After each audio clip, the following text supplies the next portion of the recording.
नमस्कार बंधु। आज मैं फिर एक नया टॉपिक लेकर आया हूँ जिसका संबंध है अस्थमा यानी दमा सांस का बीमारी, जिन्हें दम फूलता हो, थोड़ा सा काम करने में थकान घबराहट आती है। उस विषय पर आज मैं एक योग में कुछ सूत्र आपको बताऊंगा जिससे आप उसे अपना करके अपने जीवन में खुशियां ला सकते हैं। उस अस्थमा बीमारी जैसे रोगों में भी आपको बहुत लाभ देगा। मैं कुछ योग उस पर डालूंगा और आप इसका लाभ उठाएंगे। सबसे पहले जिन लोगों को दम फूलता है या श्वास संबंधी किसी भी प्रकार की परेशानी है, घबराहट, बेचैनी, अनिद्रा जैसे भी रोग का उत्पत्ति कारण हो सकता है दम का फूलना।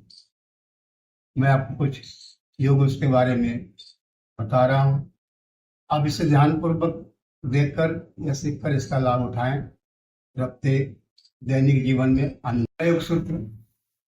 आप हमेशा गुनगुने पानी पहले पी ले, जिन लोगों को श्वास संबंधी वो पी करके एक गिलास, और सुबह शौच से मुक्त हो करके किसी भी अच्छे वातावरण में बैठे जहाँ पर धुआं वगैरह इस तरह का कोई परमिशन ना हो, वहां बैठ करके आप इस आसन की मुद्रा में धीरे धीरे करके वज्रासन में आप बैठ जाए। जिन लोगों को बैठने में दिक्कत है वो पालती मार के भी इस तरह भी वो बैठ करके कर सकते हैं, परंतु अधिक लाभ जो है वो वज्रासन में बैठ करके होता है। और आपको दोनों पैर को पीछे करके ये वज्रासन में है, आरामदायक स्थिति में बैठिए और दोनों हाथ को ऊपर की तरफ, दोनों हाथ को इस तरह ऊपर उठाए और धीरे धीरे पेट को अंदर की तरफ लाएं। और ये अर्धचंद्रकार है, आधा चंद्रमा, और ये शशांक आसन है। और धीरे धीरे जा करके आप यहाँ करके माथा को जमीन में लगा दें और यहाँ लगा करके बिल्कुल हाथ पैर को ढीला छोड़ दें और माथा जमीन दें। धीरे धीरे श्वास लें, छोड़े, श्वास लें। इसमें से 1 से 2 मिनट तक इस आसन में रहें और जैसे उठें इन दोनों कोहनी को मोड़ करके इस मुद्रा में, इस आसन में ऐसे आप रहें और पैर को थोड़ा खोल लें, थोड़ा सा जांघों को, घुटना को अलग और कर लें और आंख बंद करके 1 से 2 मिनट तक इसमें रहें। सांस लेंगे सामान्य, छोड़ेंगे, लेंगे, छोड़ेंगे, लेंगे, लेंगे, छोड़ेंगे। और जब इस आसन में कुछ देर हो जाए तो पुनः उस पहले वाला आसन में माथा को नीचे जमीन में लगा दें। सामान्य श्वास का प्रक्रिया लेंगे और धीरे धीरे आप उठ के बैठ जाएंगे। निश्चय है कि पैरों पर जोर आएगी। थोड़ा सा पैर खोल करके हम इसको हिला देंगे इस तरह, जिससे पैर में जकड़न जो है वो दूर हो जाएगी और पुनः आपकी तैयारी हो जाएगी। इस तरह के करना है आपको श्वसन संबंधी। पहले पोजीशन में आने के बाद आराम को इसको यहाँ से मोड़ लेंगे। अब मोड़कर क्या करेंगे, अब एक लंबा सांस लेंगे। पहला सांस हम उधर से लेंगे, पेट से, सीने का इसमें इस्तेमाल नहीं करेंगे। ये सांस की प्रक्रिया बता रहे हैं जिससे फेफड़ा को भरपूर बाहर से शुद्ध वायु का प्रवेश होगा और अंदर में जो प्रदूषित वायु है वो बाहर निष्कासित होगा, जिससे हमारा फेफड़ा स्वस्थ, सक्षम, मजबूत बने।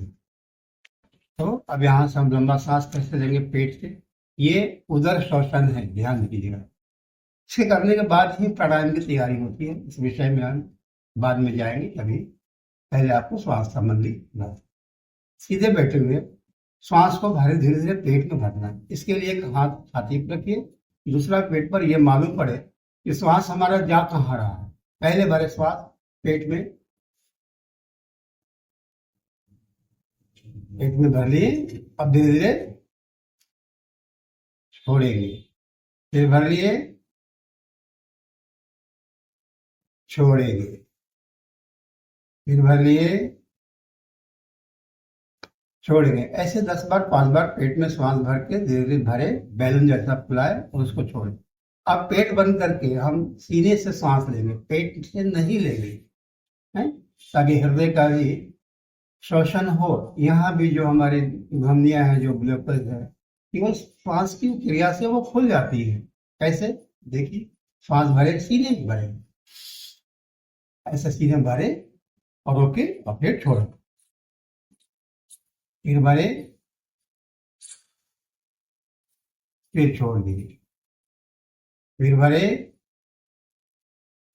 फिर छोड़िए। ऐसे 10 बार करेंगे पेट से सांस में, तो आपको श्वास संबंधी में बहुत राहत आएगी। और श्वास भी सही तरीके से श्वास हम ले तो हमारा शरीर का विस्तार हो, पेट छाती का विस्तार हो, बढ़े। छोड़े तो वो अंदर की तरफ जाए। ये सही श्वास की प्रक्रिया है। कई लोग क्या करते हैं, श्वास लेते हैं तो पेट अंदर जाता है, छोड़ते हैं पेट बाहर जाता है। ये भी दमा, अस्थमा और श्वास संबंधी समस्याओं का एक कारण है। इससे छुटकारा पाने के लिए आपको मैं एक आसन में ले जाता हूँ। ये भी आसन करने से आपको विशेष लाभ होगा। अब विशेष मैं उस आसन को बताता हूँ। लंबा लेट जाएंगे और तो दोनों हाथ जो है कमर के अंदर डाल दें और उसमें सीना को ऊपर उठा लेंगे और गर्दन नीचे करेंगे जमीन। धीरे धीरे इसमें सभी आसन में लेट करके धीरे धीरे सांस लेंगे, छोड़ेंगे। थोड़ा सा गर्दन पर तनाव भी पड़ेगा, कोई बात नहीं, और फिर छोड़ेंगे। अगर उस आसन में लेटने में कोई दिक्कत है तो आप उसमें प्रक्रिया सा ले सकते हैं और ले करके पेट के नीचे रख करके गर्दन पीछे कर सकते हैं। दमा वालों को चाहिए कि हमेशा वो गर्म पानी का उपयोग करें, ठंडा पानी ना पिए। और प्रदूषण जहाँ है वहाँ थोड़ा सा ढंग से वहाँ रहना आपको है। जो लोग इनहेलर लेते हैं, उसके अलावा गर्म पानी का उपयोग करें तो उन्हें ज्यादा फायदा होगा। और ये योग करें जो हमने आज योग बताए हैं। ऐसे प्राणायाम भी बहुत से, क्या सिंपल प्राणायाम आप करना है, कुछ नहीं करना। क्या करना? प्राणायाम, कुछ प्राणायाम इस तरह है जो मैं रात बताया था, कुछ नहीं करना। बस क्या है, लंबा सांस भरेंगे,